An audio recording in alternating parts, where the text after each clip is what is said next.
Hi everyone. Welcome and thank you for joining us today. We're going to be speaking with members of our Black LGBTQ plus community about what's going on with all of our lives today. The murder of George Floyd awoke a nation to a long history of oppression, racism, and police brutality. His unfortunate death brought us all together to end this vicious cycle of hate, which has long been in power over how others are treated within this nation. Black lives are important, Black lives are valued, Black lives are beautiful, and Black lives do matter. Today we have Felony Misdemeanor joining us today, Ken Stallings, out from Denver, Colorado. How are you doing today? I'm great. How are you doing today?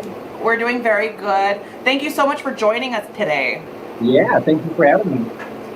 We have so many questions for you, Fel, but right now we just want to ask you some basic questions real quick. Who are you? What do you do? And how do you feel today? Who am I? For those who are not know. Your worst nightmare, bitch. Yeah, I was going to say, your mom's worst nightmare. No, I'm Felony Misdemeanor. Been doing that here for, well, include driving for in general. I'm one of the Black students here in town. Or youth. Yeah, I don't know. Yeah, I'm Felony Misdemeanor. What was the second question? And what do you do currently? I know you work for Planned Parenthood, but what are you actively doing within the community and so forth? Well, I am currently jobless. We lost our funding, so I don't work there anymore. But as for now, I just collect unemployment. I smoke marijuana. And it is work, yeah, and I'm just trying to survive. That's it. Yeah, it's a crazy time, but I'm trying to survive right now. Protesting, but not a whole lot. Exhausting. May I ask what pronouns you use?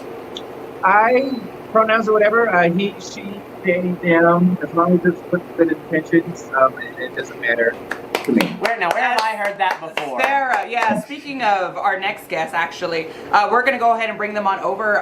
The other person that we're going to be speaking to today is going to be Thera Marshall, also from Denver, Colorado. Hello. How are you doing today, Thera? I'm feeling blessed. I'm feeling good. Feeling inspired. Wonderful. We're doing well. I'm really excited to talk with both of you. Right now, Thera, we just want to ask you the same questions that we asked Felony. Who are you? What do you do? And how are you feeling today? Alrighty. My name is Thera Marshall. I am the son of Jacqueline and Thera Marshall. I'm from Hobbs, New Mexico. Currently, I am unemployed. I just finished a stint alongside Thera with Planned Parenthood as their HIV program manager for the state of Colorado. I'm currently looking for a job, so if you know anyone out there, hit me up. I'm all right in life.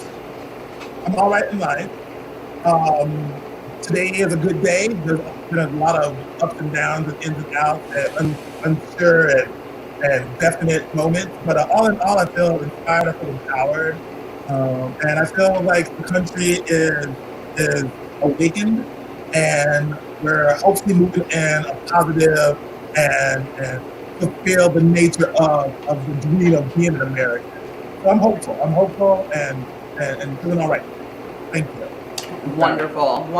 Do you want to introduce each other? We forgot to do that. We definitely can. But first, Thera, please tell us, what are your pronouns if you do go by any? I know Felony did mention. Did kind of steal your line. From what I heard last year.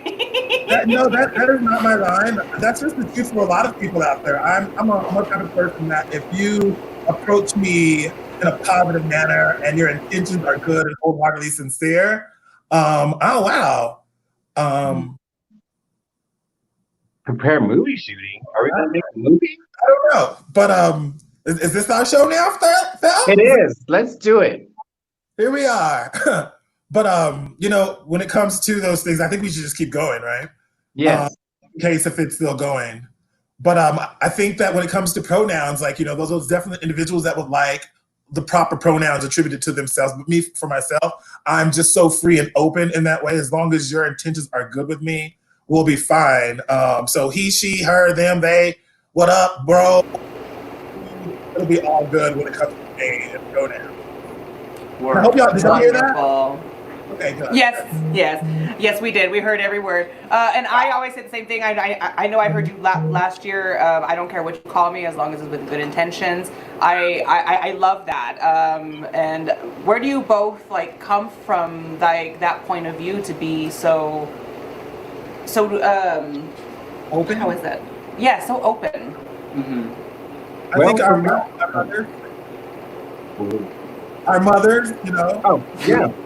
Yeah, and me just being a drag queen, you know, I embody male out of drag, and in drag I embody female. So just going back and forth, I'm either called girl or dude, or bitch. So, you know, it doesn't really matter. So, regardless, we know you got that body. Well, so I smoke a lot. Yes. Felony does know how to make a body. I think when it comes to those moments, it's definitely how you were brought up and your definition of who you are in this moment. You know, I know that when it comes to queer community in general, we have the ability and the blessing to pick a gender, to pick an identity, to pick a lane of our own. So, and we've always been called something that we didn't want to be called. So now it's a good time for us to pick that up and decide, I want you and declare you to call me he or she. Or I declare you to call me him or his, or they or their. And I think that's a really good thing because it just really, really gives people the ability to claim their thing for themselves. So for me personally, it's really nice. And I agree with that a lot. You know, I use they, them pronouns. By the way, Toffee Faye, they, them pronouns. And I'm Scarlet Ultra. Same in that regards. Don't care what you call me as long as with good intentions. But yeah, I mean, both to kind of like echo what Felony and Thera are saying. Yeah, it's very just like, I like that Felony is like, yeah, especially when you're doing drag, you are constantly bending gender, so pronouns kind of become moot. Like at some point it's just like, like they're erroneous. But I also like with Thera, because I definitely feel that way. Like when I came out as trans and I came out as gender non-binary, it was a powerful thing to be like, no, call me they, them pronouns, right? Like there is power in that. I think that just both such beautiful views. Yeah. Thanks. Now, Felony, Thera, we know you both have gone to the protests. What was your experience? What did you take from the protests? What was the energy like for the first time? Felony? You want to go first? Okay, well, for me, well, me and Thera, we kind of both talked about it. We went together the first time. Yeah. So we're probably going to have the same points of view. Yes. It was the first time we went to it was very white. And I didn't know how to take it at first. Because, you know, I'm like, there's just a lot of white people here. Like, I want to say there was like 86% white and 14% black and other. But after a while, I thought about it. I'm like, well, it's good. It's about time to know white people out. So that's what my first opinion of the whole protest was. I was a little taken back by too many white people, but then after I thought about it, it's about time. So the more white people, the better. Yeah, we both had the same idea. Both had the same idea that we were, you know, social distance is the big thing now. So Pharrell and I, we walked there. It's not too far away from my apartment. And we walked there, we sat in the back, you know, there was a huge crowd. We was really just watch what was going on in a lot of ways because it's really daunting for, I think, this black skin to feel the way they feel in this moment and then go to a function where 80% of the people don't look like you, but are cheering and chanting and protesting those things that you believe in. But it was one of those hopeful moments. And I know Pharrell and I had this discussion. I said, hey, you know, all these white people here, I'm hoping that this is just not the trend this week and that they can take these Black Lives Matter protests, these Black Lives Matter signs, and put them in their lives 6 months from now. That's my hope. So at first we were like, oh, I don't know. But then thinking about it that, you know, when it comes to racism as a whole, black people didn't start this, so we shouldn't be the ones at the forefront fixing it. you know? Mhm. So I think it's something that our white brothers and sisters must dismantle within themselves, you know, because I believe that Black people are truly gracious and forgiving through the whole ordeal of this American experiment. And, you know, at some point, the camel breaks the back and there's no more forgiveness. So I'm hoping that this is the time where not only white people step up and take a swing at it and make it work, but those African Americans that are in this community that have been hurt, that have been disenfranchised, that have been brutalized, will have enough within the heart to forgive, you know, centuries of oppression, of like systematic oppression, you know. So that was my hope, is seeing all those people, and I shook a lot of hands in my head. I was like, I just really want to go hug that person. There were a lot of people speaking, and I was like, that person said some good things, and I really just wish I could go up there and like, hey bro, what's up, what's up? But social distance was like, I'll see y'all in 6 months. We'll see how it Yeah. Yeah. Yeah. To add to that, it's how there were so many white people in the hundreds of years of oppression. In reality, it's a white person cycle. So the white people need to fix it. So true. I agree.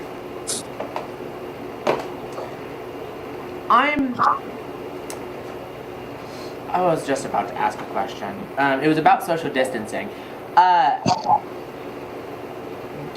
Do you think it's worth it? Because like I've sorry, that was the worst way to fucking put No, that. I think that's valid. But like No, it you're is right. worth it, right? Yeah. But what is the arithmetic that goes on in y'all's head whenever it's like I want a social distance, right? Like I want to stay safe, I want to keep the people I love safe. I might be visiting somebody with an autoimmune system that is just not great right now. But also I want to show up for the movement, right? Like I want to be there at the protest. Yeah. In the organization that I've done locally, right? Like I have a couple of people that I work with that are like, I would love to go to those. I have an autoimmune disease, I can't. So Or what do you? Right, it's if like you live for like a medical facility, you can't Mhm. compromise Yeah. those lives. Yeah. and we actually we have a question about this later, but I mean I think it's kind of a good segue of just like what is the arithmetic that goes on in your head to like decide, you know, when to override social distancing? What I think social distancing is a practice that can be implemented by staying over 10 feet away from someone, right? Mhm. So there are going to be those individuals that, you know, are truly inspired that doesn't matter. It's like, I'm here to let my voice be heard, so that doesn't matter. Me personally, as an African-American man, I know the statistics, I know the numbers, I work in the world of epidemiology through HIV and STIs, so I know that there's a high risk for a person like me going to a hotbed like that. So Thera and I, we wore our masks, and I think it's totally worth it. I think about, you know, people are talking about the fire, you know, your house is on fire analogy. Well, going to the protest is like, the house is on fire, and the baby's in the house, and you gotta make a decision. Are you gonna go in there and save that baby in that house? Or are you gonna sit back and watch the house burn? So I think that's what those protests really align to, is just the world is burning and the baby's in there, and you gotta say, what can I do? Do I go in the house and protest and get that baby out? Or do I just sit back and relax? Now I would tell people, do what you can. So if you can't go to these places, put a sign in your window. I Talk love to your that. neighbor. You know, just very simple things. I don't think everyone needs to be out in the street all the time, because I'll tell you one thing, the streets make a difference, but behind closed doors is where the real action happens. So we must think about that, about getting into those spaces behind the doors where they're making these secret deals. That's how we really affect change. So the protest is one part of it all, but it's really about those internal meetings that people are having inside buildings that we are not really allowed to. So I'm not down to burn it down, but I want to spark a little spark, you know?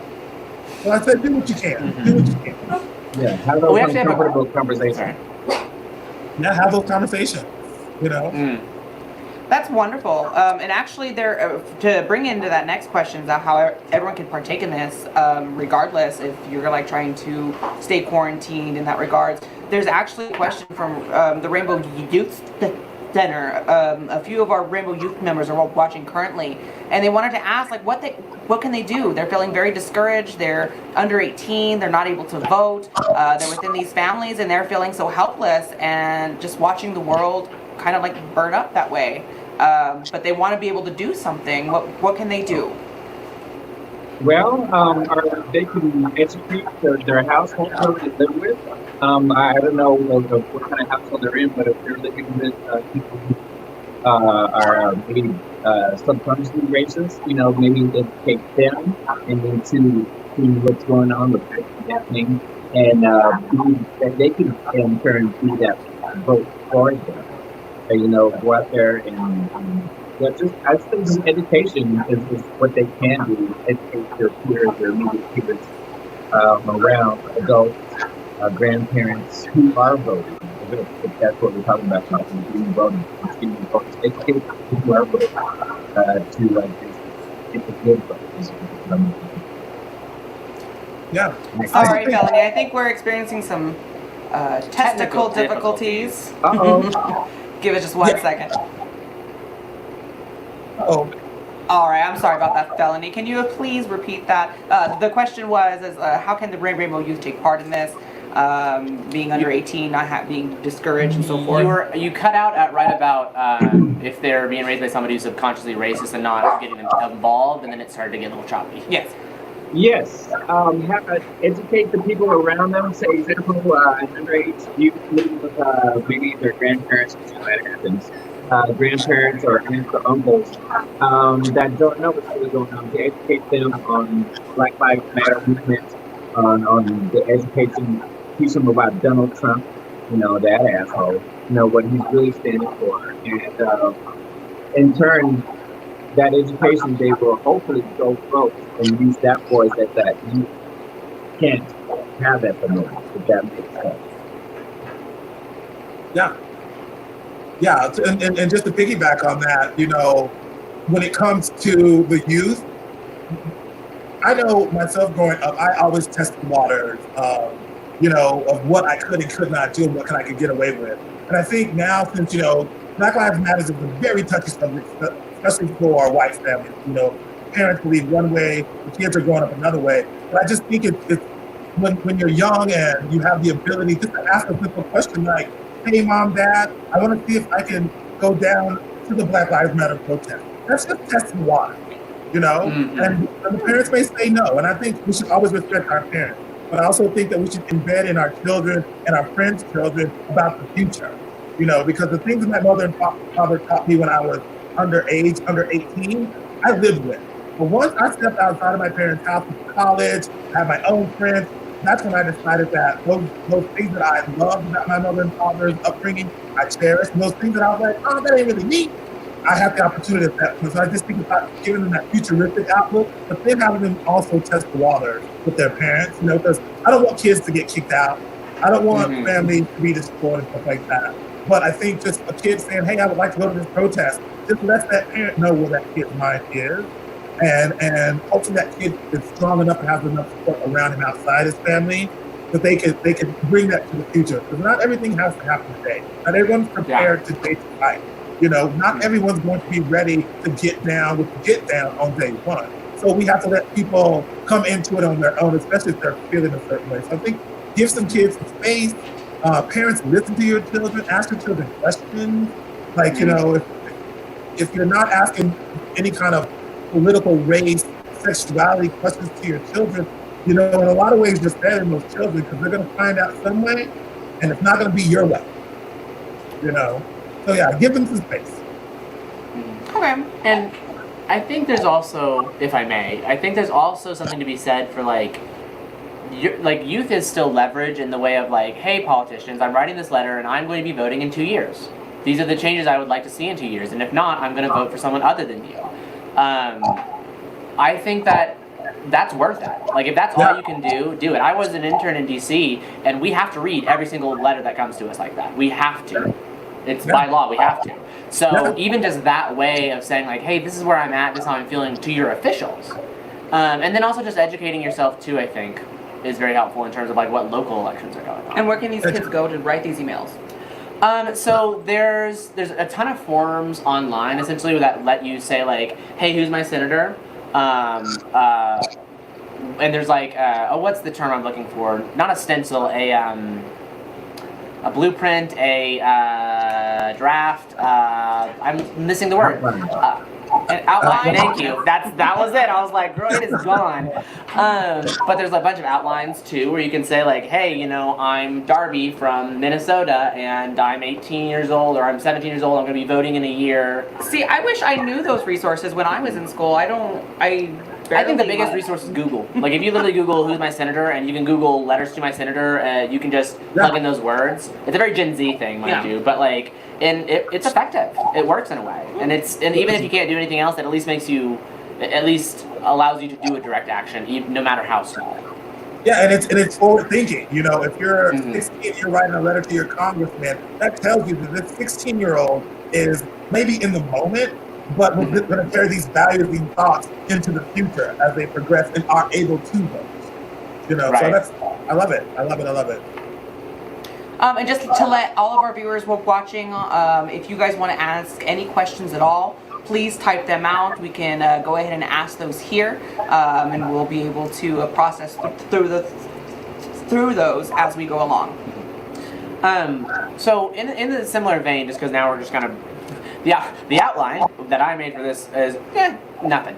So there's another question that is like involved in this, right? And it's like kind of in the same vein of like, if you can't go to the protest, or if you're a youth who like can't maybe like go out and vote and stuff like that, what are some of like the like various myriad sort of ways we can be one, how can white people be good allies, right? And two, like, what does that look like? What are the various ways that we can do that? I see a lot of white people asking like, what do you want from us? Which is, I think, a little misplaced to put that on y'all to be like, yeah, direct us and teach us after, you know, you're handling everything else you're handling in just daily life and existing as a black person in America. So in this moment, if I may, could you point us to some resources, or could you give us some advice in that way so that white people will stop fucking asking what we need to do? It's a very simple thing. When you know that there's an organization called Black Lives Matter, all you have to do is go to the old Googler and type in Black Lives Matter. Google's a great resource. A whole set of things that people can do to uplift black voices, to engage in African American history, also known as American history. American history, yeah. You know, so it's very simple.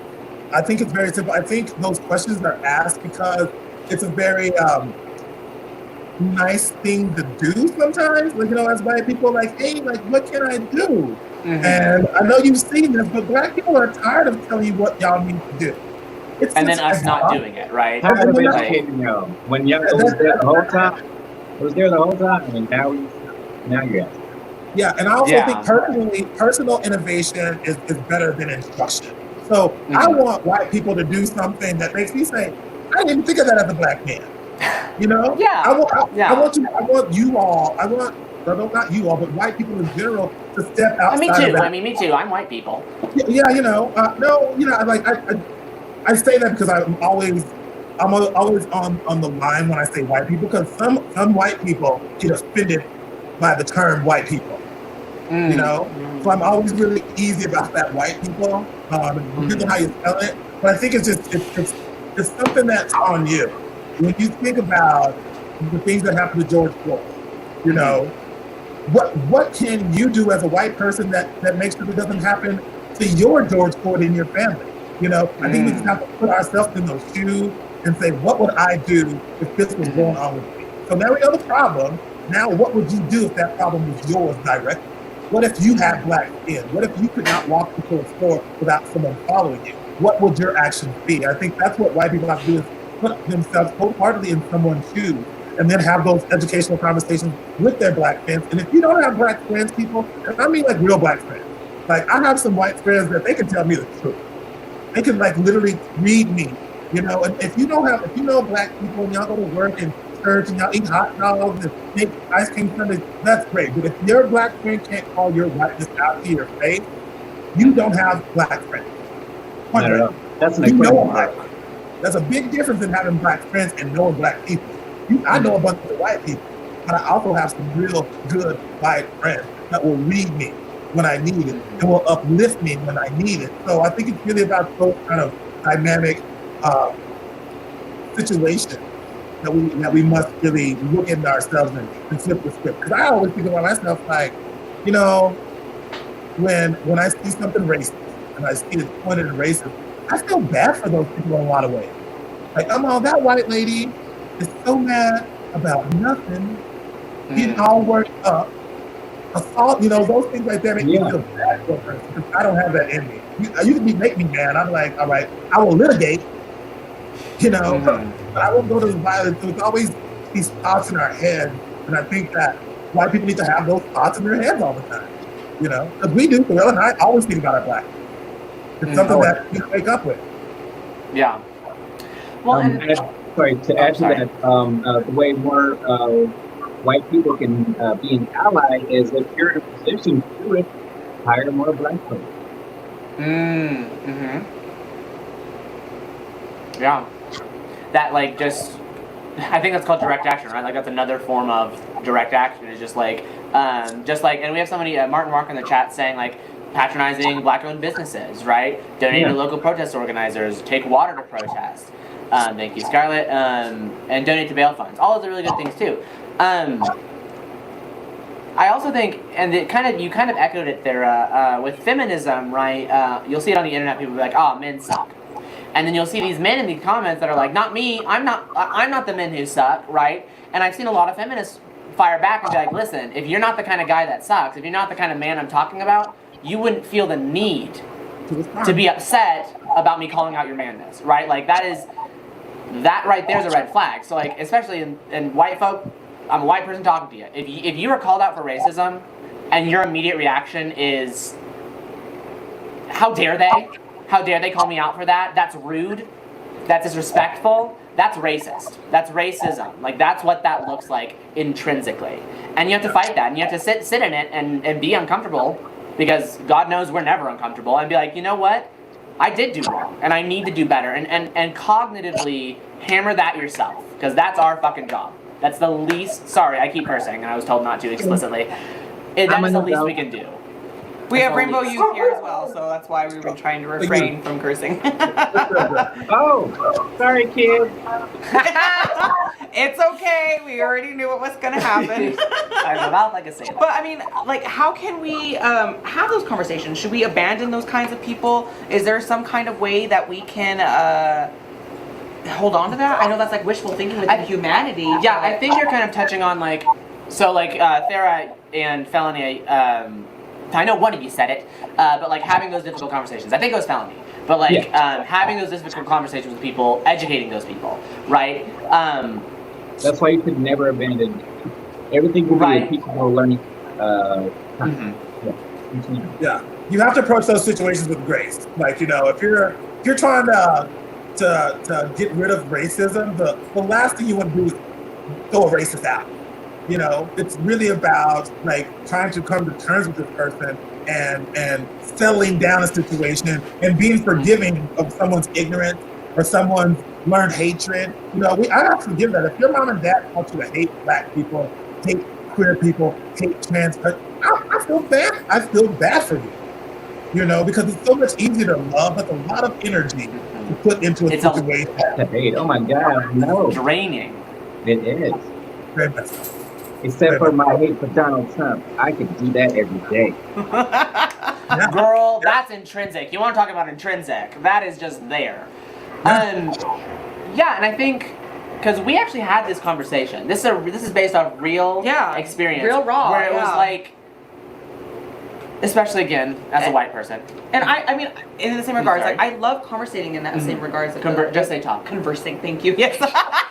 I love conversing like with things in that same regards. It's like, it's really raw to sit down and be like, but wait a minute, when you see it in this kind of view, and then you see it in this kind of view, why, and like, you meet in the middle. Also it's like questioning why that thinking is happening, right? Like, because I found that as somebody who, I have those conversations, right? Like, because I was called on to have those conversations, right? And it's like, we need to be able to sit down and be like, hey, what you posted was racist. This is why you shouldn't have done it. I know you didn't mean to, right? Because like, honestly, it feels like 8 times out of 10, these people aren't avowed like, I hate other races. They don't even realize it. They don't realize that they're using coded language. They're brought up in that system. And so you have to dissect that with them and then face all that cognitive dissonance And that's again another thing white people can and have to do is have those difficult conversations and say like, girl, that's not it. That's not it.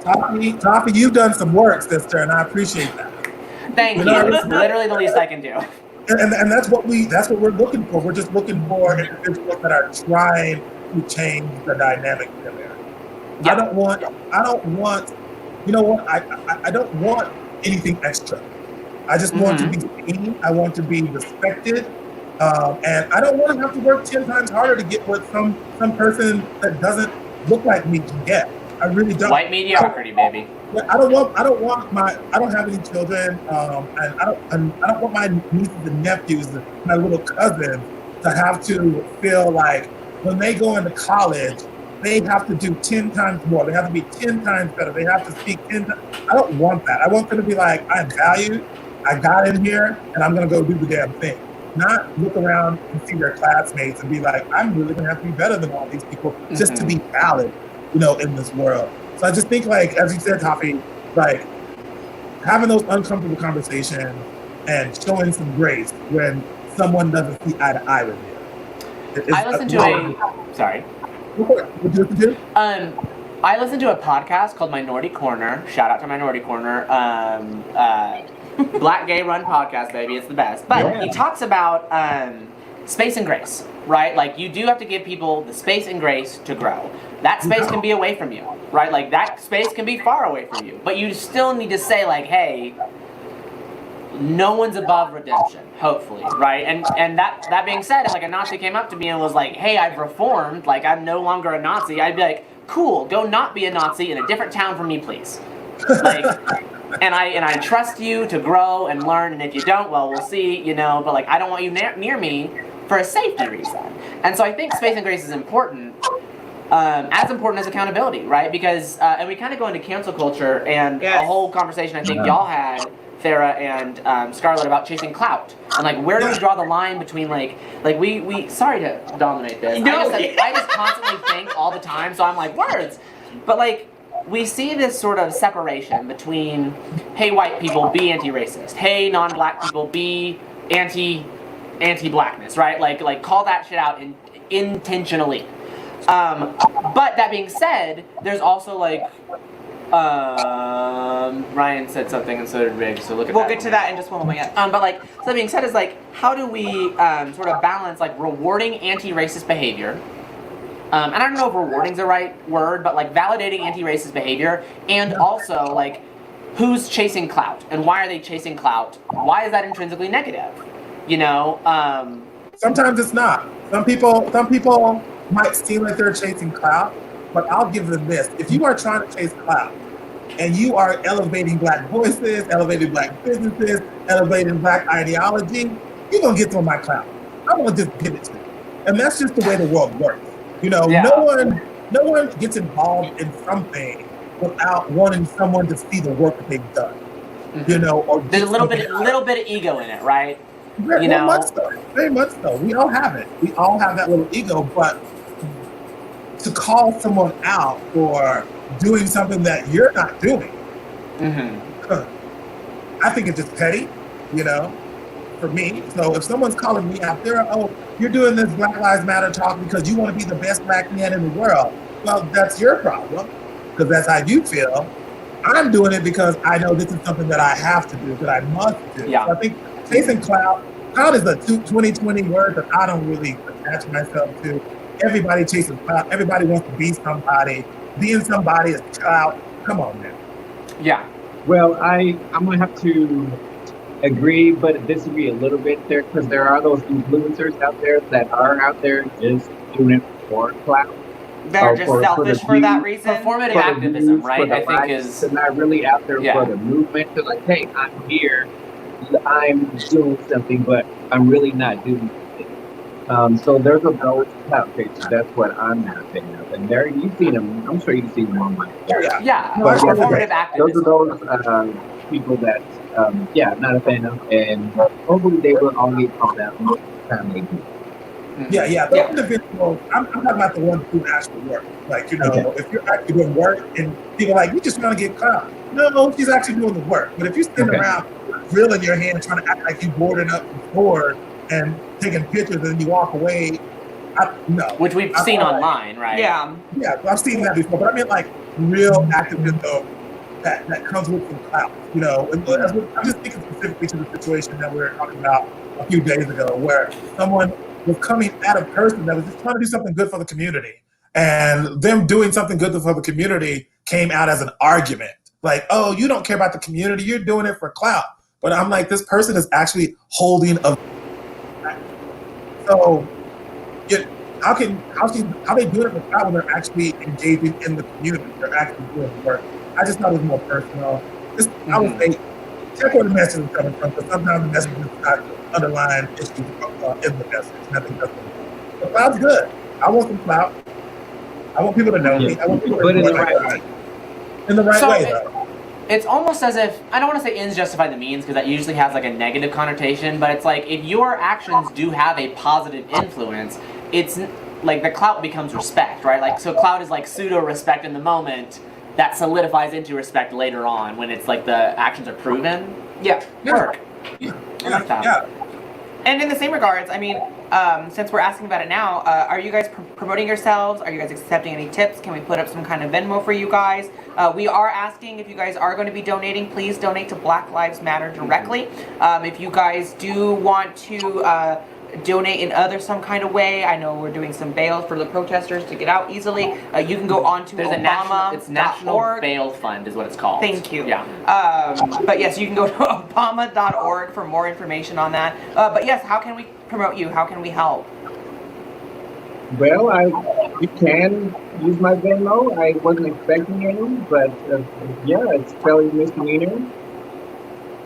But yeah, I wasn't expecting any. And you said it's just under Felony Misdemeanor Yeah. for Venmo. So yeah, Yeah. if y'all want to please tip Miss Felony, you heard her right here. Felony Misdemeanor on Venmo. Please tip her. Thera. I have a Venmo. I'm okay with that right now. It's Thera Marshall 1. But all in all, if you were going to donate, I would donate to those entities for myself or in my name, like Black Lives Matter, the National Bail Project. There's also a local organization here that I really enjoy. I watch people afar doing great things in the community when it comes to African Americans. It's called the Crystal House. Yeah, and you can look them up on Facebook. It's Crystal House, Butterfly Cocoon. And they just do great work when it comes to the BIPOC, you know. Yeah, well, thank you for that. Work. All right. I do see that we have a couple of questions here from some audience members. Jake Riggs, aka Aria Pettyone, Oh, in no. Durango, Colorado. Not your this sister. one. Not this one. It has a question for you both. If it'll show here in just a moment. How can non-black POC queens support Black Lives Matter without taking over the space from our black sisters and brothers And non-binary individuals. and non-binary individuals? I personally, as a lover of drag and of black drag queens, hire them and let the show be about them. I think the Vixen. Oh, sorry. The Vixen does Black Girl Magic, I believe, is her, and I think they moved online, so that's something I know you can look up online. Is Black Girl Magic. Some of the most talented fucking queens. Sorry again with the language. Miss Toto's on there. Lucy Stool. Just really, really, really cool, and it's all showcasing black talent, which I think is really awesome. And I do know that Felony, you are I have having my a own. show. Yes, Sorry. Black Diamonds, correct? Yeah, Black Diamonds will make its debut Friday weekend, June 21st at 5 p.m. I will have links posted. I have an amazing cast from all over Colorado. And I'm already working on the second one, which will be Black Diamonds too. And it is yeah, a whole black cast, correct? all black. Word. Wow. Yeah, queer. They're queer. They can dance, sing, whatever it is. I just want our black talent to shine through it like it too. Word. Wonderful. So yes, if you guys want to please support, go watch Black Diamonds with Felony Misdemeanor and this amazing cast. I'll post a link after we're done with this so you guys can all see how you guys can watch that. But we do have another question here. It is going to also be from a member from the Four Corners Alliance. It's going to be from Ryan Garcia. If it'll post up here in just a second. Well, I know DJ was controlling it. Here we go. First, love y'all. Love you Second, how do y'all feel we can balance Pride and Black Lives Matter during June? Pride having started because of Stonewall riots, which we'll get into, against police injustice, and there being a large intersection of Black queer people. See a lot of overlap of social justice, but interested to hear what y'all think. I think they can go hand in hand. Why not? We're fighting for the same thing. If that makes sense, but different aspects, but we're all fighting for the same thing. I don't see anything wrong with people saying Black Lives Matter. We're here. We're there. Black Lives Matter. I think it goes. I mean, there's also, I think it go hand in hand. A protest is a protest. If you're fighting for your rights, yes, because it is specifically it is Gay Pride Month, so I would think gay people or Gay Pride Month should be cast aside just because of what the revolution is happening now. So Gay Pride was still kind of a revolution now. So I think they can go hand in hand and coincide harmoniously. Yeah, I believe so. I know, Topic, we have this discussion, but I was about to ask. Something prolific. Go for it. What the question is? Well, the written statement is, Brian took the words out of my mouth. With it being Pride season, one can't help but think about the Stonewall riots and the inception of the modern LGBTQIA+ rights movement. Marsha P. Johnson, Sylvia Rivera, and Storm de Larvere, I hope I'm pronouncing that right, all trans women of color, resisted arrest and stood up for our vulnerable community. Thera, you have some pretty unique thoughts, you have some thoughts on, your thoughts are unique, but you have some thoughts on the unique intersection of queerness and blackness, and I would, wonder if you can speak to that. We have this discussion, and I always think that, in debate there's two sides, so in this debate about Black Lives Matter, we have what I would consider the American colonizer idea of Black people are just fine the way they are. And then we have the Black people that say, no, our lives matter, and you're not seeing that. But something that I also have to pick is with my Black brothers and sisters is because you can't say that Black lives matter if queer lives don't matter, if trans lives don't matter, if bisexual lives don't matter. It's just something like, if all lives matter in this whole concept, but we're really focusing on Black lives, we as Black people also have to check those biases that we have within our community. So as a Black queer man, I'm so blessed that my mother and father and my family love me. But I know that there's individuals out there that are Black Lives Mattering and then will call their family member out their name in the name of queer, So I just want people to understand that if you are down for the pound of Black Lives Matter and you're down for this struggle, you are down for the trans movement. You are down for the queer movement. You are down for the disabled movement. So we must not dissect those and say, oh, it's all about Black lives, because Black Lives Matter means our lives matter. Please look at us and figure out how to help us, because we want to be on the same plane as everyone else. So that same plane as everyone else does not allow for homophobia or transphobia. I just want to say that to my Black brothers and sisters, that we are at the forefront of this fight for Black lives, and we must reach back and pick those other disenfranchised communities up also, because if they're being treated badly, then the continuation just happens on our hands. And we must understand Black lives do matter, but in the same voice, trans lives matter, because some of those trans voices are Black. Yeah. Amen.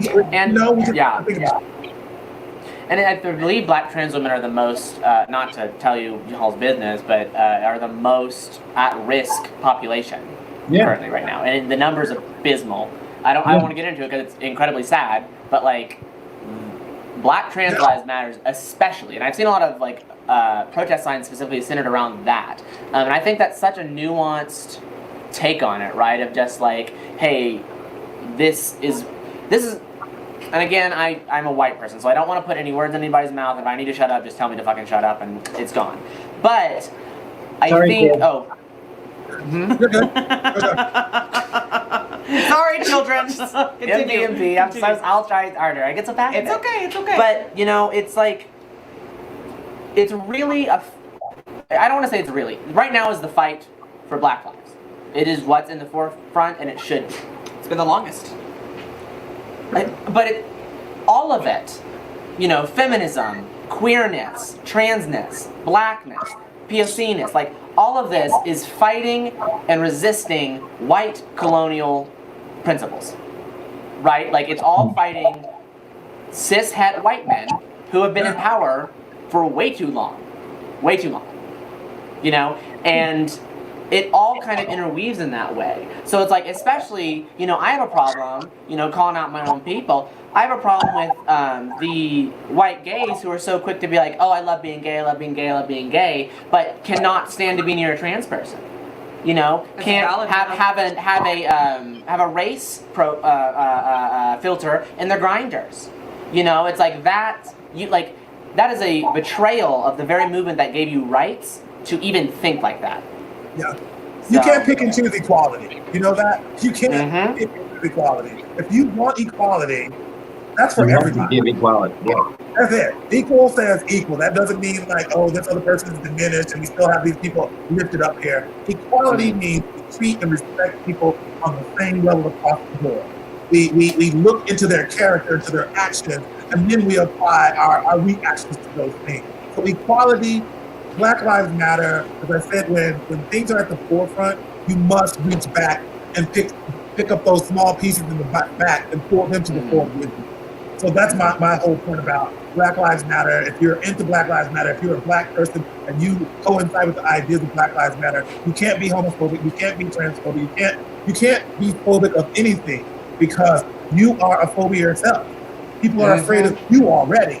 So why not bring those people from behind up with you to the forefront of these lines and say, hey, queer people, I see you. You know? Hey, trans people, I see you. And I want equality, which means we all need to be seen. So that's all I gotta say.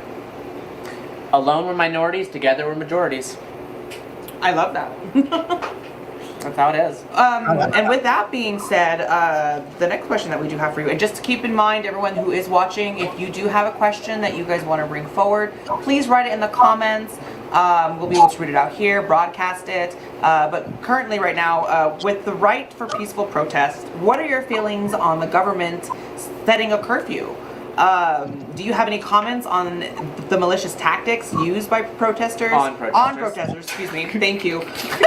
Very important distinction. Wrong reading on this one, but do you have comments on the malicious tactics used on the protesters by the police force? Is there anything that we can... You know, that's a tough one because, you know, the curfew did curb down some of the rioting and looting that was going on. But also at the same time, I want people to be out there at all times protesting. So it's a double-edged sword. You know, it curbs down on the violence that's happening, but it also curbs down on the people that are out there protesting on good cause. Correct. And can I actually, so again, just kind of moving to this fluidly, you're kind of making a distinction between the looting and the rioting, right? Or Yes. the rioting and the protest. Yes. Could you speak to that a little bit? Because that's a very nuanced, very tricky, and if you don't want to, you don't have to, of course, but like, I've seen that a lot where people are like, oh, well, where do we draw the line between like supporting the protest, supporting the movement, and being like, I don't like looting, right? Like people who are nonviolent, for instance. Could you speak to that?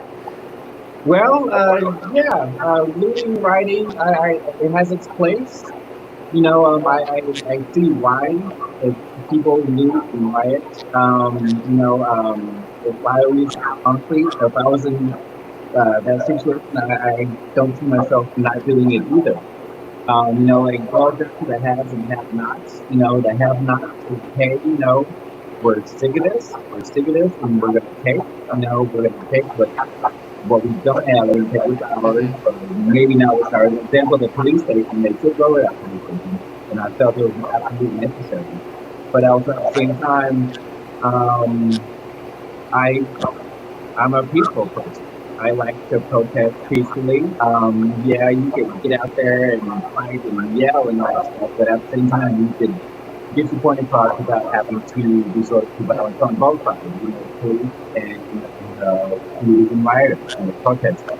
And when people start to loot and riots, it kind of misconstrues what's really happening. People are confused, like, well, what are they doing? What are they protesting? They're just out there doing this, they're out there rioting, but they're not really protesting. They're just out there fighting and looting. When in some cases, that's what's really happening. But the majority of people out there are out there protesting good, very peaceful. From what I've seen, social media and out there personally, out on the line, real protesters, hardcore protesters, want it done peacefully. Yeah, definitely. And to speak to, if I could, just to add real quick, and to speak to the difference, we all know there's a big difference between a protester and a looting and rioter. That's just it. Like I'm tired of giving people the opportunity to flip the switch. I don't like it. I think when we are here in Denver, where we did have some unrest, but once again, as Will and I said, it's 80% black people, right? And the looting and the destruction here, I don't believe was an abundance of black people or the idea of black people to move forward that. So we just really have to be intellectually honest, and we know that there are people out there protesting and acting responsible in those protests. We also have seen instigators from outside come in and try to dissolve the protest into a riotous, looting situation. So we have to be honest about the whole situation and as a whole. And on top of it, we must realize that this is about police brutality, right? So what we've seen in the realm of police brutality is we have a protest. We have police officers and riot gear hanging out, hanging around, and they're from all spectrums of life, black, white, Puerto Rican, Haitians, all sorts of meaning, and they are police officers. Well, I went to this protest, which they never like around the cops. So they're all standing on top of the roof of the Capitol building with guns and stuff like that. So I also think it's about instigating and continuing that police brutality on a silent level at these protests, where the police are still like, you get out of hand and you say something off to me, here we go with rubber bullets. We see it time and time again, police officers shooting young ladies on their doorsteps, telling them to get inside. We've seen police officers pull bricks out of their back of their trucks. So a lot of it, when you think about this looting and stuff, it's not those individuals that are really looking for change. They're looking for maybe a free TV set or some new seats. Those individuals are not a part of my mission. So I don't want people to convolute protesters and looters and rioters. Because protesters, I'll tell you one thing, protesters usually go home, right, at some godly hour. You know why? Because they got to get their asses up in the morning and do it all over again. And they want to be on top of their game. So when it's after, and I thought about this myself, my boyfriend said, hey, I understand why people are out at 12:30 right now. They need to go home, regroup, get some snacks in their system, so we're bigger and better and stronger in the morning. So when it comes to the looting, especially at night, those aren't those people that are working with us. They're not. Those are people that are out to come up on their own way by looting and rioting. But the rioting, in a lot of ways, in other cities, I feel, is fully wholehearted. It is feared by black people. New York is feared by black people, maybe rioting. So when I'm here in Denver and I see 80% of the protesters at one point being white, I'm like, what they really Those people were trying to put Denver on the map. That's it. So they were trying to put Denver in the news. That's it. You have to be intellectually honest about protesters, rioters, and looters. And if you're going to put them all in the same boat, I don't trust you. Period. That makes perfect sense. There were some, in the same regard, just to touch on the subject with the cancel culture. I had a friend one time call into me crying, bawling their eyes out, saying that they're losing friends over the fact that they stated, please stop the riots. I had to calm them down. Like, hey, let's take a breath. Let's breathe for a moment. You know, it's okay to be upset to see what's going on in the news. It's okay to be upset because this is something that needs to be moved. A change needs to be happening. So it's okay to cry. It's okay to be upset. But we can pray that these riots or whatever that we need to do to make that change is going to finally bring that rainbow at the end of the road for that peaceful change. Yeah. And Thera, you reminded me of a video I saw. I'm on Twitter not constantly. It's probably a problem. But there was a video of this black woman, and it didn't have her name, unfortunately, which is all too fucking common. Y'all, if you're gonna use black people's videos, give their name. Like, they're not just some high school student who did a thing. They're not some, like, they have a name. Put the name on there. But she basically said she stopped a white person who was like taking either a bat or a skateboard to a window, and she was like, "Stop! What are you doing? Why are you doing this?" And he was like, "Well, I'm supporting Black Lives Matter." And she was like, "No, you're not, because," and this is, I think, important. It's optics, right? Because the media is not, and we have a question about the media and Black Lives Matter. But like, the media is not going to take it as, 80% of the people there were white and there was looting. 80% of the looters are white, at least, right? You know, like, which is a logical extrapolation. That's right, drag queen just used the term extrapolation, bitch. I mean, friend. I'm bad at this, but like, it's always going to reflect on the black people, right? Like, if the movement is for Black Lives Matter and then the looting happens, and girl, I'm all for it, right? Like, I'm a militant socialist. I'm nonviolent. I wouldn't do it. If someone else is gonna do it, someone else is gonna do it. That's on them. But like, regardless of who does it, there's one group of people that it's gonna reflect on. And if it reflects on them negatively, that harms the movement, right? Like, I'm That's not wrong. white privilege for you. I'm sorry, Felony? That's white privilege. I'm sorry, Fel. Say that one more That's time. white privilege. Oh, that's white privilege. That's white privilege? Yes, exactly it is. Yes, exactly, right? Because like, we're never gonna be vilified by the media. You've seen it time and time again with like mugshots. You know, like Brock Turner, the poster child for heinous activity, was released. You know, oh, he's gonna be such a good person, and they only showed his graduation pictures and his sports pictures. And sorry, Thera, go ahead. When we think about the coronavirus protest, from Trump's people, storming the Capitol of Michigan, yelling at police in their face, guns toting. When you think about the dynamic in America, just putting those two side by side lets you know we have a problem. That's just it. It's just like, it's a problem, and if you can't see that, you're disingenuous, and you're probably not a real American. I'm calling you out. You're not a patriot. You're not. Yeah. You're just not. There's nothing about you that I'd say is American. If you can look at both of those pictures and say, oh, we're so good. America's a great place for everyone. It's the dream place. No, it's not. It's a nightmare for millions upon millions of real Americans daily when they wake up and walk outside their house just to make $1 so they can come back and feed their baby. That's the whole problem. It's just the two different pictures can be shown, and if a person is like, oh, well, I don't see what's wrong with this white guy spitting in some cop's face, and then some black people literally standing there feet away, where the police officers have to engage, a lot of this is engagement, so I'm over the whole situation of people not being honest about like what's really going on, and you can hide behind your little Fox News lies and your ignorant. I didn't know. We as black people were tired. We're exhausted. And in the words of my mom, get your shit together. And I do apologize for saying that, but that's something my mom would always tell me. When I was doing wrong, she would say, I've cussed 18 times. You're fine. So I think that's what people have to do is be really honest about, like, you can't be a hypocrite. I hate that. I hate the hypocrisy in America. I hate that. America built on that kind of stuff, and all the systems.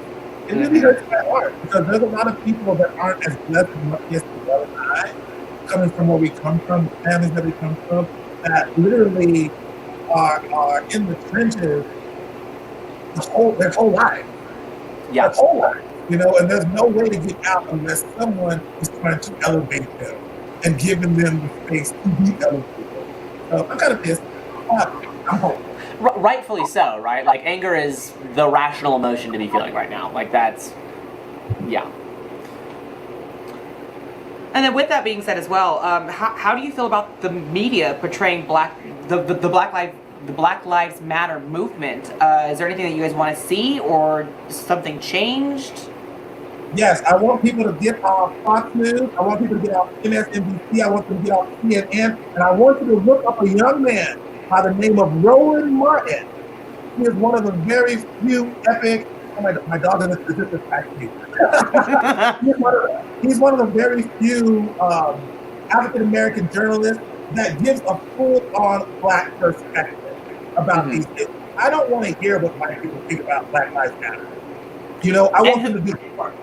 But I want Felony or Thera, who is that again? That we're going to be because his name is Roland Martin. Roland Martin? Roland, R-O-L-A-N-D. Roland Martin. A-R-T-I-N. Roland Martin. DJ, could you type that in the chat? I believe that he has a TV station. You can find it on YouTube called TV One. But he's a very, very smart African American man. He knows the history, he knows politics, and he just really speaks to the whole diaspora of African Americans because he has Black conservatives on his show, Black socialists. So he gets the whole span. It doesn't show you just a bunch of, fist pumping Black people, Democrats or liberals. It's literally he goes and he has different perspectives. But one thing that I love about him is that you will never see him because NBC, CBS, CNN, all those stations, Fox News, don't write him on there because every time he's on those shows and those things, he is eating people's lunch with facts, with historical references, with the truth about life. And that's what I want us to look for, different outlets out there that people are going to. Joy Reid is another one. She's a little problematic, but she's also giving a Black perspective. So when we're looking at news, if they're bomb blue-eyed, we may listen and make good news. But if it's speaking to the essence of Blackness and journalism and media, as an old journalist myself, you must go to the source. And white people ain't gonna tell our story like we're gonna tell our story. So Roland Martin, check it out. He's a very, very smart man. And if you want to see some of your favorite conservatives that you love to hate get food up, type Roland Martin's name in and their name, and there's probably something that's going to pop up, and you're going to be really happy about how he dismantles and humiliates people from the sense they have. Is that spelled correct on the screen? I'm That's sorry. perfect. That's him. Yeah. Piggybacking off of Thera's comments, if Roland Martin is a little too educational, a little too dark, a little too Black for you, there's also Trevor Noah. He's good shit too. Could you spell that as well? Can you spell that as well? Felony? Trevor Noah. T-R-E-V-O. Trevor Noah. Trevor Noah. Yes, he's taken over Daily Show, right? Yes. Work. Love him. Wonderful. He's also very hot. That's all you care about, right? No. But I'd be lying if I said it wasn't a factor. Oh my goodness. Okay, and then what are your guys' thoughts about people spreading around fake news, propaganda? I mean, it's no one unknowingly. Do you think the creators should be coming forward with that, taking it down, speaking up about it? What can be done about that? It's always going to be there. With the First Amendment, it's always going to be there. Yeah. And I would just say, my thing is, I went to Michigan State University of Journalism. I hosted a morning talk show for over 10 years there. So I've been really involved in journalism and media for a big portion of my life. Americans must take responsibility and do some real research. Because your neighbor Ruth is a liar. She don't know nothing. So when Ruth comes by and says, "Oh girl, I heard this," you'll be like, "She's lying," and do some research on whatever she's told you. I think we Americans don't take the responsibility to get the full truth. It's because some newscaster says it. We have to try and do that for ourselves. And if we're not, then we are essentially sheep. We're just going off what someone else says and haven't clarified it. And I'm that kind of person. When you tell me something, I'm the first one to be like, "Let me see." And I do that because I don't want to do stupid from it, and I want to feel the right side of the argument. And it goes, yeah, I don't like it. So let's be a little bit more responsible. Listen to it, but do some research, do some background research. Work. Yeah. Okay. I think we got the last portion of it, which, and if I may paraphrase, but essentially is like, I think it is a privilege that Americans have that we've had such a free and easily accessible internet, although, again, not accessible for most people, which just sucks. And the UN has voted it's a right. But we take it for granted, and we say, you know, like, even though I know Gen Zs, because I'm Gen Z, like, we were taught, don't ever take anything on the internet serious. Research, research, research. People who were not taught that in elementary school, sorry, Mom, I see you in the comments, but I'm talking about you. You have to learn those skills. It's a whole skill set to be like, okay, hold on, what are the flags that I can find in this video? You know, like, what's the date? Who's doing it? What language are they speaking? There's so many videos that people are like, oh, look what's happening in America, and it's straight up Italian. Like, they're speaking Italian. Yeah. And it's like, girl, it's not a borough of New York, baby. That's Italy. So we are kind of hitting our 15 minutes to the end mark-ish. Yes, and I know Felony has, or well, not Felony. Uh-oh. Uh-oh.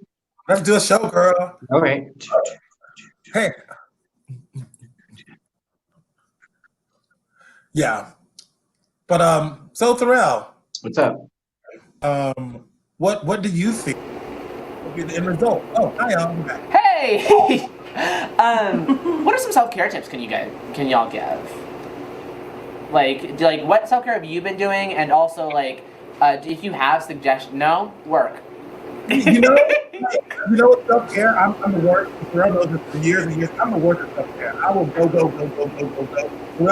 will go. Self-care is a really hard thing for people like us to do. I really wish, Yeah. you know, especially in this moment, you know, I lost my job at Planned Parenthood. A lot of my self-care was like, hey, I want to go to one of the countries for a week. And I have to deal with it. That was not self-care for me. But now I'm used to holding it. But just really drivers, that's just surround yourself by good people. That are going to check you when you need to be checked, are going to love you when you need to be loved, and are going to be heard. And I think that's the only self-care that I can give myself at this moment. Because we are in the beginning of life. You know, Yeah. you don't skip out on TV for punch you in the face. You know, Yeah. so, right?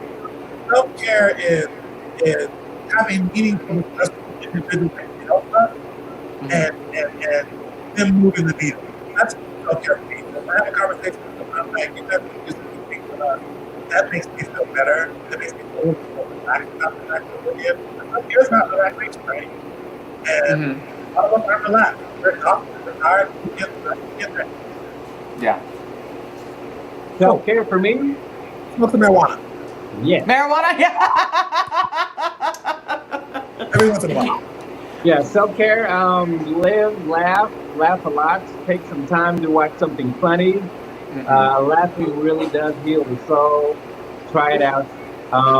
Eat delicious food.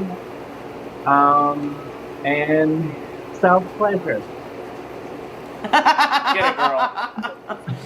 You know, I'm gonna talk about my therapist because I'm crazy, but my therapist tells me all the time, she's like, listen, self-care is not always relaxing, right? Like, self-care is setting boundaries with people. Self-care is showering. Self-care is going to work, like taking care of yourself, which doesn't always look like tea and crumpets. Like, it doesn't always look like, oh, I'm gonna go put a face mask on and rest. And I want to question, this is probably a little redundant, but do you think it's like a white privilege to be able to, like, oh, self-care day, right? Like, ooh, I'm just going to release my problems into the world, because it's like, Or a day with the girls. right? Where it's like, you see it all the time when people like have the argument between Blue Lives Matter and Black Lives Matter. It's like, a cop is not a life. A cop is a job. You can take that uniform off. You can't take being black off. You can't take that Not at off. all. That is there.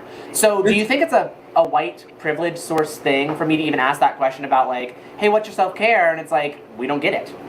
Yeah, I think the world that we know it, self-care is definitely a white privilege idea, and black people call it a day off. Yeah. I see more of my white friends take self-care trips and shit more than I ever could. For sure. So yeah, I think it's just that difference, like self-care, like, you know, as you said, Toppy, some of the good things that you gave about taking a shower, you know, eating some good food, things like that are great. But Sorry, my mom made a funny comment. self-care, what we've learned is that it's supposed to help reset your mind, right? Yeah. It's supposed to disconnect and reset your mind. And a lot of black people don't have the luxury to reset and clear their mind. They're like, I got to make sure this happens next week. Maybe we need this. So I think self-care is definitely a luxury. And what you all can do to help with self-care is show that to your black friends, you know? Give them a Okay, so like moment. carry that self-care out. Yeah, you know, Word. if you have the means, and then a lot of it comes economically. If you have the means, you're gonna go get your nails done, right? And you're like, you know, my friend Thera, he likes his nails done. I'm gonna go give him a moment of self-care. Oh, girl, why She's got one. Girl, you got it's the one good one too. one good one. But it's things like that when you can give someone a moment that says, "Hey, I've seen you, and here's something that's going to elevate your life and your spirit." It's something we have to do. And as I say, we don't have to talk about this again, but I can talk about reparations. There's a lot of stuff that America has to come to terms with. You know, the prison system in general, police brutality, which is at the forefront right That's now. a whole other beast. Lack of educational funding. You know, they're talking about defunding the police. There's nothing wrong with defunding the police. That just means we're going to allocate some of those funds to other things.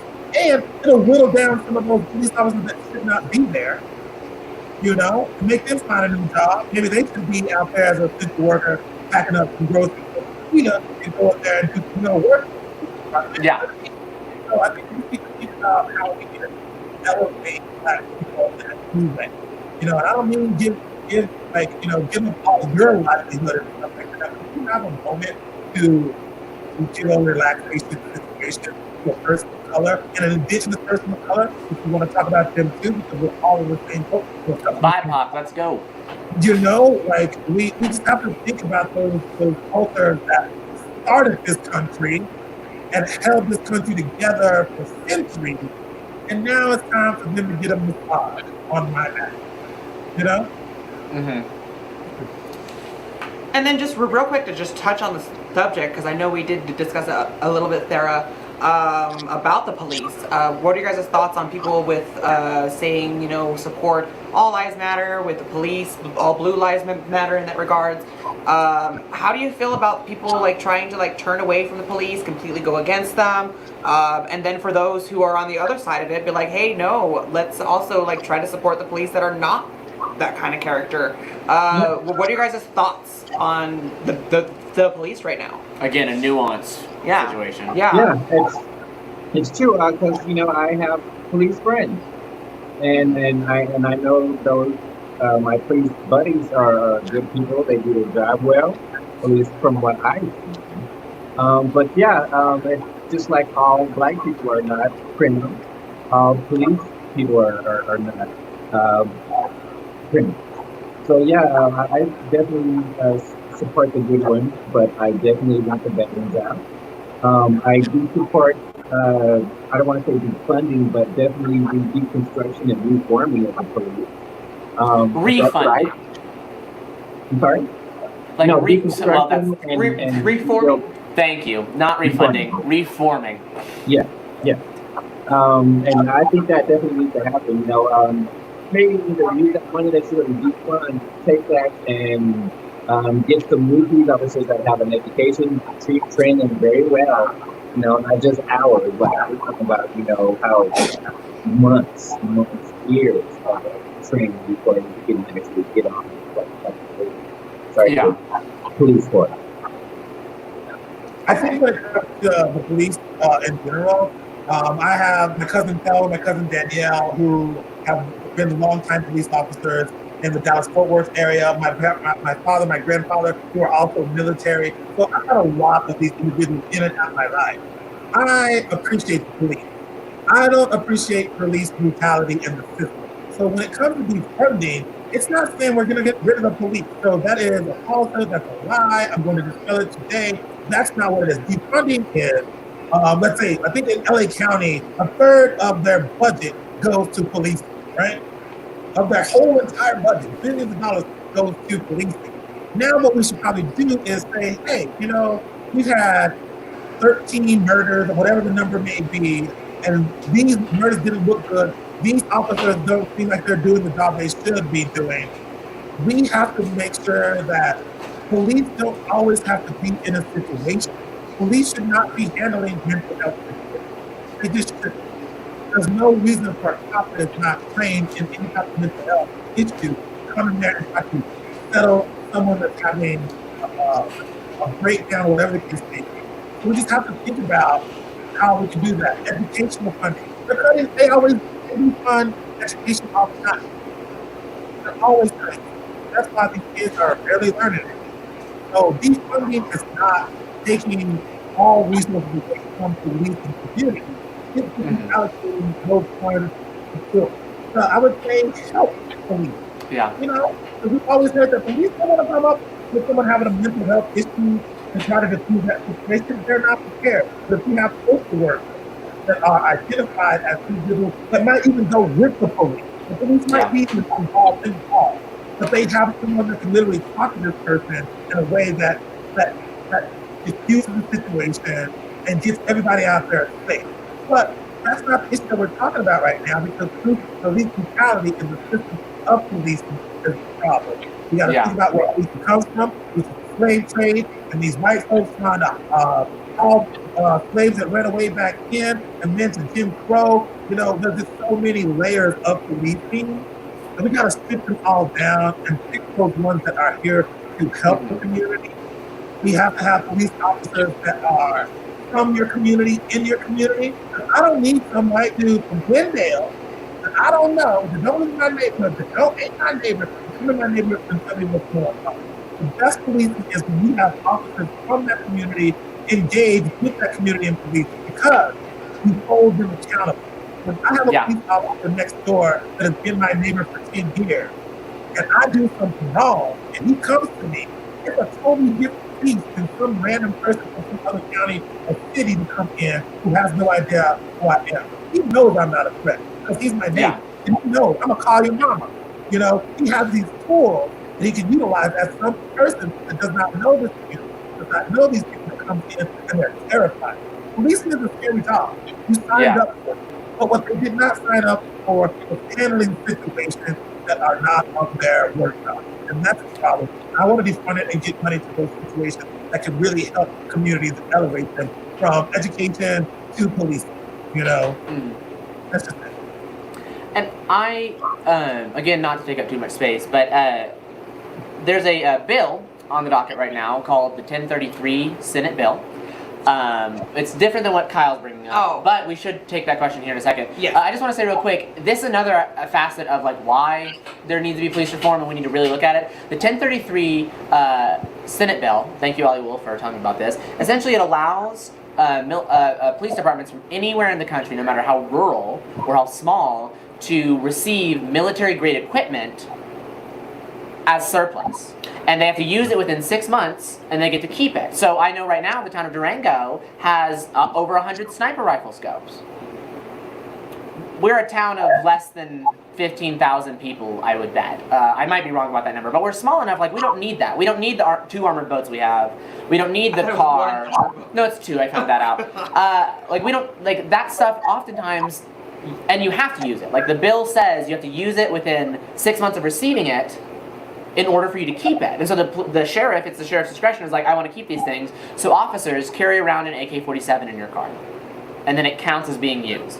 Officers use this, you know, armored car in a parade, and then it counts as being used. And that in and of itself, right, like over-militarizes the police and gives them incentives to use stuff they probably shouldn't be using in the first place. And I think has to be sticky for officers, right, who are being told from commanding officers, hey, use this thing, and also it's an assault rifle. And you're like, I might not want to use this thing against somebody, right? Like, or maybe they do, and that's also worrisome and needs to be looked at. So I just wanted to point that out. And then Kyle had a question. Yes, let me pull that up real quick. Question is what are your thoughts on the Colorado Police Reform Bill? Well, I believe our friend Leslie Herod is part of that bill. I trusted her to do the right thing for not only Black people but the queer community, because she is also queer. I'm just hopeful that something happens, some change progressively happens. You know, I'm gonna finish with this. Local votes are the most important. You know, we all want to vote. We all want to vote Donald Trump out. Yeah. but local is what we really need to be focusing on all year. So if you don't know your county commissioners, if you don't know the county clerk, if you don't know the state representatives in the House and the Senate, those are things that we really need to be focusing on. Because when we have our ideas in those seats, we are a lot of times things are protected from whatever Donald Trump does. Yeah. So if we get, everyone in a seat in Congress in the state of Colorado that has the same mindset as Coffee Faye and Scarlett and Terrell and Felony and myself, that's going to say we're going to be able to walk up to those individuals and say, hey, I see you, citizens. This is something going on in my community. And they'll be able to identify with it, So we need to really think about voting local, like not just, I hate the national polls all the time, but we must look at local leaders and hold them accountable. So when we have sheriffs that want to keep sniper rifles and things of that nature for a town of 15,000 people, that I don't see you all having a high rate of crime there. Do you in Durango? I couldn't give you a number. I personally, anecdotally, do not think so. I will say there's a lot of problem between police and homeless populations, or houseless populations, which is something that I'm really interested in combating. But overall, I mean, in the two years almost that I've been there, 2.5 years, I have had my tires slashed, but that's because people don't like trans people. So, no, I wouldn't say we have particularly high crime. Even if you feel that way, it's probably true. It's probably not high crime there, right? Yeah. Now you have the law enforcement spending all this money on crap that they don't need when we could be utilizing those funds to educate our kids. Yeah, to have a summer camp, to have a mental health situation. So think about this. Y'all got 100,000 sniper rifles there, right? So little Billy can't read and write and do a different. Yeah. Well, and we actually have that. We have and are working on that, right? And a lot of the community organizers are working on it. And it's like move our budget, the police budget in Durango is $1.9 million. We don't need it. That's not something. I don't think so. I don't know how much we're paying these officers, right? Exactly. And it's we could be having work programs and summer camps and infrastructure, and we could have all this really cool stuff, but or we have better education for the police. Exactly. Or that, right? Get them trainings in social work, get them counseling, right? Get police to have mental health, right? Yes. I want people taking care of me to be mentally healthy. Thera, you brought up change.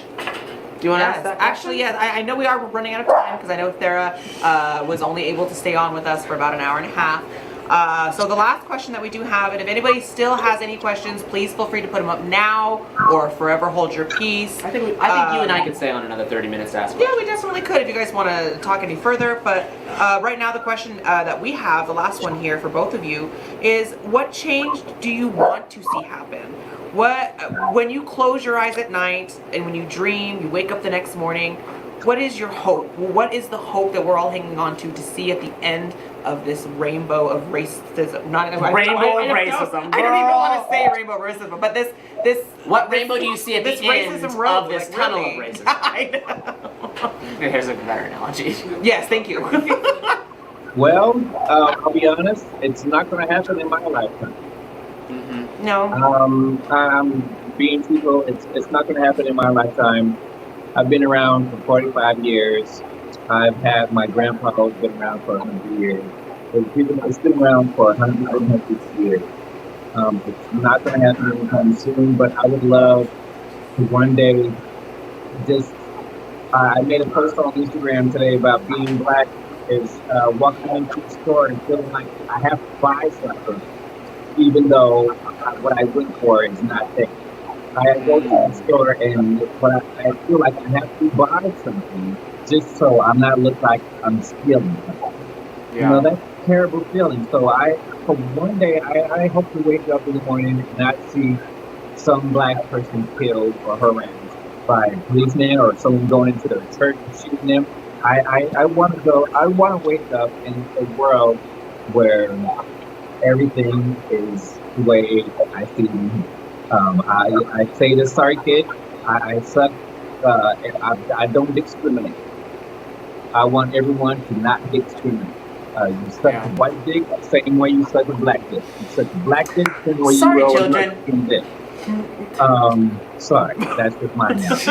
I No, hope I you wake agree. It's up perfect. and It's everyone perfect. feel the same way. You know, equality, equality, equality.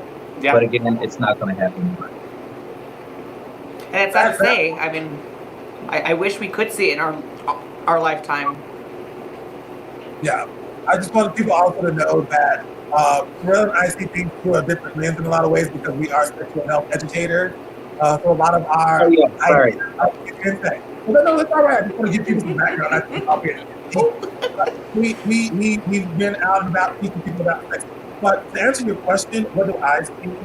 I do see some change. I do. But in that change, I see work.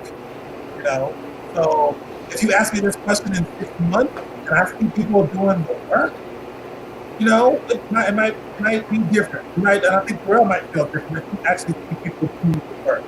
But time and time again, we see black bodies being looted, right?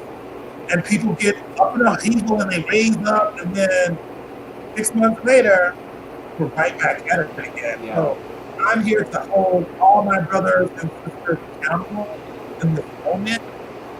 If you have an idea that Black Lives Matter in your heart, I challenge you to weekly to express that to individuals that necessarily might not see eye to eye with you and challenge them and why they feel this way, that Black lives don't matter. So that's my hope, is that we continue ramping up this fight that we're in. We must continue. So once they stop warning on the Capitol and once Donald Trump is out of office, we still have to work on it. So Donald Trump is not the reason this is all happening. This is He's a symptom. Yeah, very much so. He's the worst symptom. He's that asymptomatic, like Noah. You've been having to your whole life, and then one day, boom, you have all the problems, sores, blisters, and that's what he is. I feel called out. Yeah, no, definitely. But I challenge everyone to step up their game when it comes to racism. If you don't believe they're racist, you don't need to come talk to me. You don't need a real fight. Things are good in America. No, they're not. When someone says it's not good and you feel that it's good, I mean, it's good for you, bro. I don't mean it's good for everybody else. That's it. But I thank you all so much for giving us. Thank you. Yes. Yeah. I know Felony. I've seen you do your other videos before with these types of interviews. I did see that you did post that you wish there was more that you could have said. Is there anything right now, just in the moment of the thought, that you want to give to us, that you want the audience to hear? Anything to close out with, both of you, in that regards? Yeah. White people, if you see technically black friends, we're going through it. We may be going through it, but imagine what we've been going through. Check on us, hug us, make sure we're loved, make sure we're taken care of, making sure we're eating, because it can be depressing waking up every day and seeing our brothers and sisters being attacked, being killed, being beaten just because of their skin color. And I'll speak for myself. Yeah, I'm lucky to have a friend who checks on me, make sure I eat everything. I think you kind of might. But yes, make sure that you take care of your brothers and sisters, because in the end, they'll take care of you in return. So make sure you love your loved ones. Sorry, that's not what I wanted to say before, but make sure you love everybody and just love everybody. That's it. Love. Yeah, speaking of love, I want to say to everyone out there that has any doubt, I truly love America. I love this country. I love this city that I'm in. I don't want to be anywhere else. I'm not going back to where I came from. I'm here to stay. And if we're all here to stay, we might as well work it out, and on your darkest day, try to be good to people. Yeah. And when someone says something that's directly opposite of what you think, stop and try to listen, That's my own hope, is that people can be in their feelings, but able to stop and listen. And that's my hope. And I think if we can do that, stop and listen and really truly love our brothers and sisters, I think we'll be all right. But it's going to take some work, and I'm holding y'all all accountable. Get out there. As you should. Work. I don't care about you making signs. As I said, I want you in the back room. I want you in the governmental situations. I want you in the CEO's office. Anything that you can do to elevate this situation when it comes to Black Lives Matter, we must do. I want to see that work. I want to hear those stories. I just hired 3 new Black people. Oh, good. That right there is progress for me. When I hear that, when I hear the elevation of Black bodies in great spaces, that's when I know we're going to be on the right place. Work. So thank you all. Thank you. Yes, amen. And thank you both. Yeah. I would like to check in 6 months and hopefully things are changed. Yeah. But thank you guys both for coming on. I definitely enjoyed this. I enjoyed having this conversation. I think it was well needed. Everyone who is watching, if you guys do have some questions afterwards, Toffee and I will still be here. Once again, if you guys changed me to the chair. Once again, please donate to Black Lives Matter. They're at the full front of the protest with making this change possible. Anything helps if you can. If you guys are not able to donate to Black Lives Matter, please visit obama.org for other information on how else you can help. You don't have to also just donate. There are other resources out there. I know Ryan Garcia will be putting up, hopefully in the comments if they are watching, there's actually some videos that you can watch where you can watch the ads over and over and over again, and they continuously donate to these organizations. Really? Yes. They did mention that to me, so we'll have that in the comments. But beyond that, thank you guys so much. We love you. I hope you guys be safe and loving, and we'll continue to spread love to you. Yeah, Thank you. absolutely. Yeah.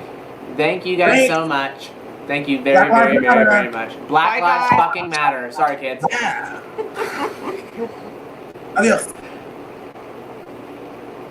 I also want to say that, and I didn't get to say it when Thera and Felony on, but We can if Felony's still here. oh, word. Well, if Felony wants to get back on, she can. If Felony does, yeah.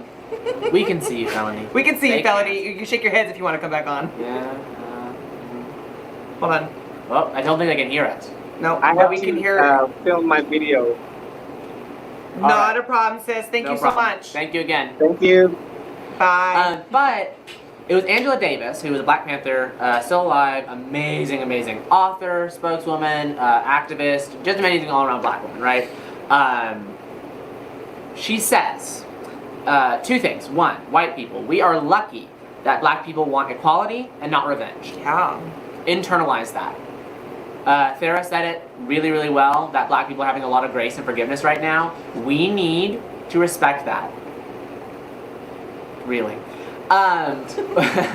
Hair's important. We need to respect that. It's in my face. Right? Equally, it is no longer good enough to not be racist. You must be actively anti-racist. Again, Angela Davis. What that looks like is calling people out for their racism. What that looks like is saying like, hey, I don't support that business because that owner's racist. Hey, I don't buy that product because that person's racist. Hey,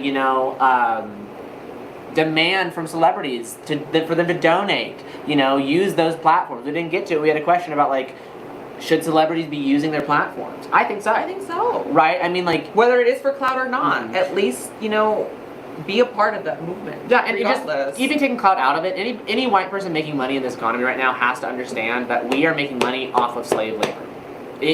Not just from the prison From the beginning, from not the end just of Civil War. Yeah, not just from the prison industrial complex, which is also slave labor, but also because like our entire economy, America's entire original economy, was built on slaves.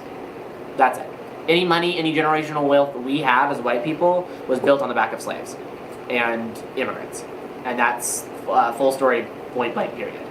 And we need to be we need to be cognizant of that. And so when you donate, set up a recurring subscription. I have a number of organizations I'm donating to monthly, and it's not a lot, right? Like I'm donating like $5 here and there to a bunch of different areas every month.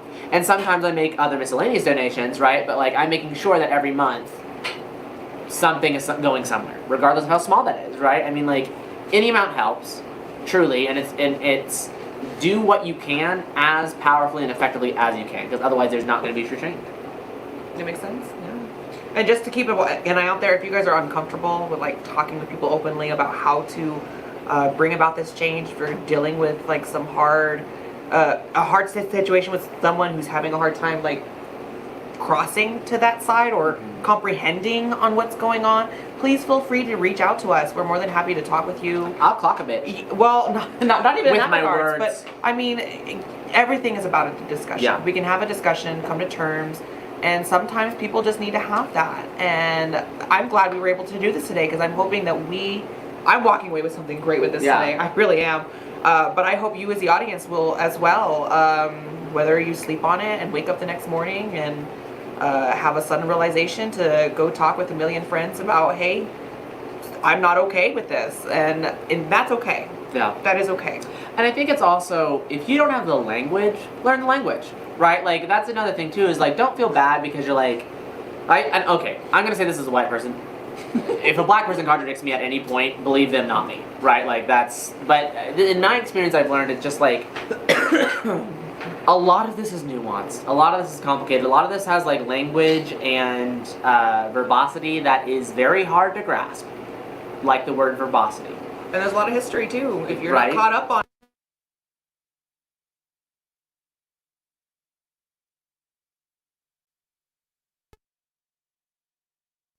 And there we are.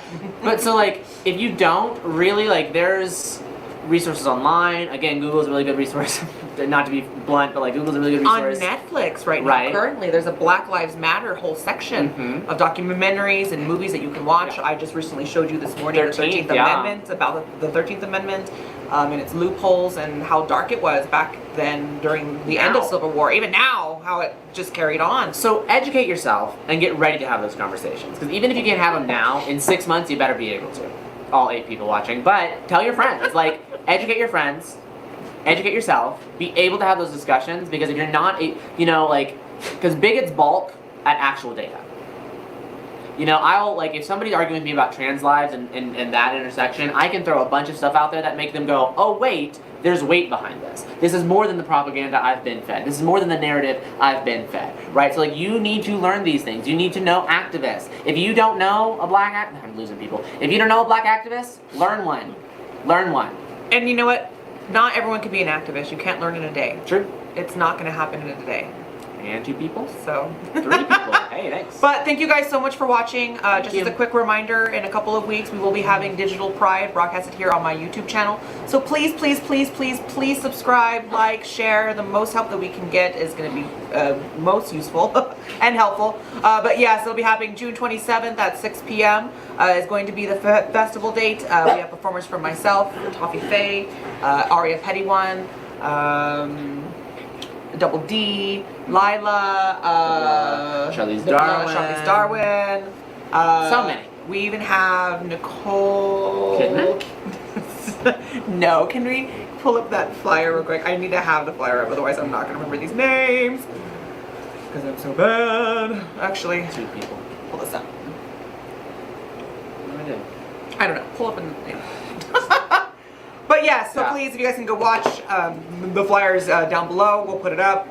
But thank you guys for watching. Be safe, love each other, and be kind. Donate to Black Lives Matter stuff. Donate to National Bail Fund, and donate to your local mutual aid. I work with a 4CA mutual aid, Four Corners Mutual Aid Network.